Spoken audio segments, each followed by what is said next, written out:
Aquarius, welcome. Welcome sa Encourage 88.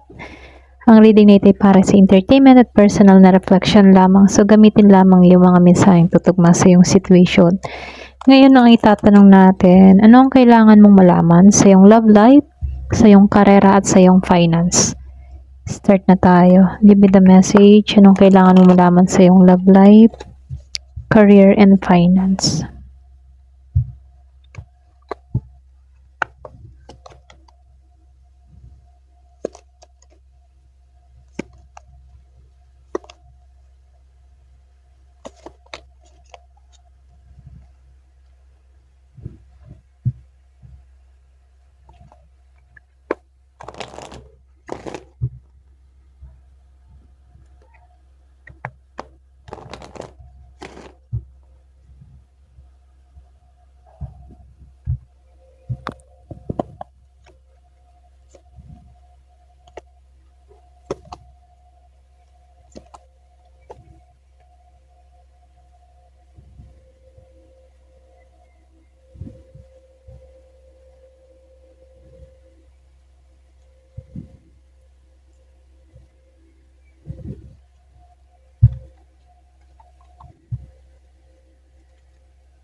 Ayusin ko lang ha. Ayan. So, dito, lumabas tong litigation at itong plan. Kumbaga, pagdating sa yung love life, meron lang ako nakikitang energy dito ng conflict. Hindi pagkakaintindihan, hindi pagkakaunawaan, pwedeng sa iyong kinakasama. Okay?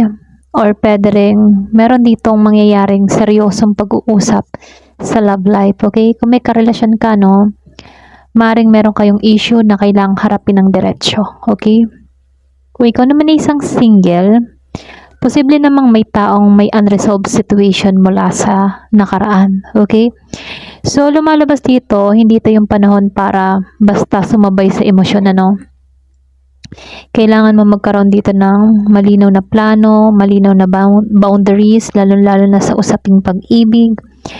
May possibility din na mayroon ditong taong nag-iisip kung paano lalapit sa'yo, or pwede rin meron dito nagpaplano kung paano aayusin yung connection. Okay?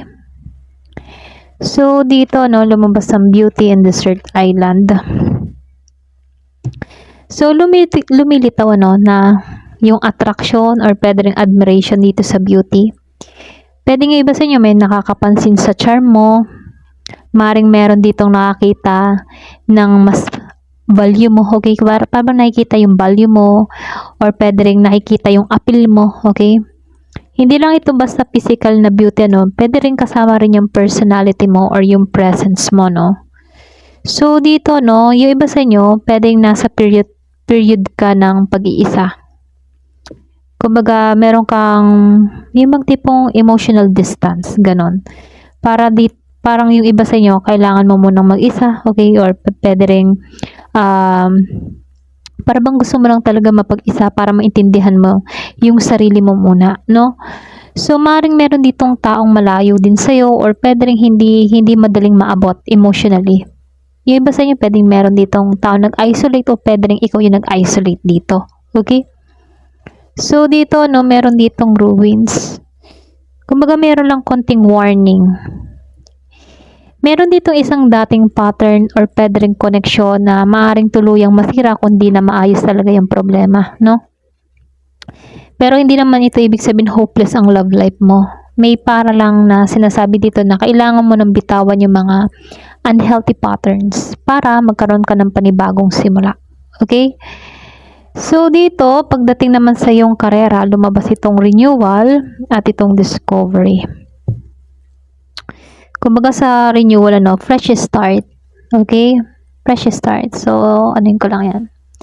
So dito, no, pwedeng yung iba sa inyo meron kang matuklasan na bagong idea, okay, sa discovery. Or yung iba naman sa inyo, fresh start itong renewal para sa mga bagong opportunity, pwedeng bagong direction or pagbabalik ng motivation pagkatapos ng mga stagnant period, okay? So, nakikitaan ko lang din dito, yung iba sa inyo, pwedeng meron kang matuklasan na bagong skills, idea, or opportunity na makakatulong sa trabaho dito.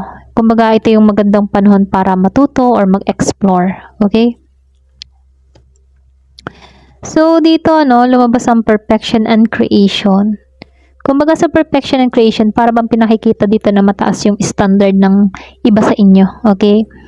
May ginagawa kang project na pwedeng gumanda ng husto dahil sa attention mo or sa mga details na ginagawa mo. Yun nga lang, iwasan lang yung pagiging sobrang perfectionist. So, dito, strong card to kasi yung iba sa inyo pwedeng malikhain ka. May sarili kang ideas. Kung meron kang business, content, or proyekto, or kung meron kang mga sideline na binubuo, magandang i-develop ito.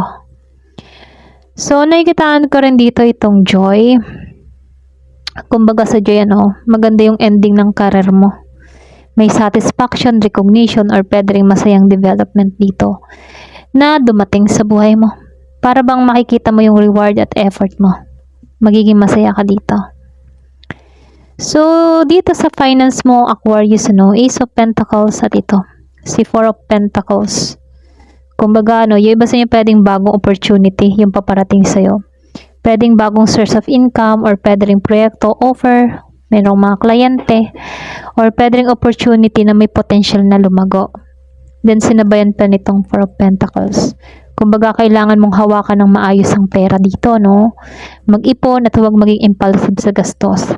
May tendency dito na maging protective ka pagdating sa finances mo. Okay? So, dito sa The Fool at itong si Ten of Swords, yun nga lang, meron dito akong nakikitang pagbabago. Yung iba sa inyo, pwedeng meron kang bagong adventure or pwedeng meron ditong opportunity na exciting pero alam mo yun, hindi pa sigurado yung outcome. Pero ganun pa man, huwag ka basta sumugal ng walang plano.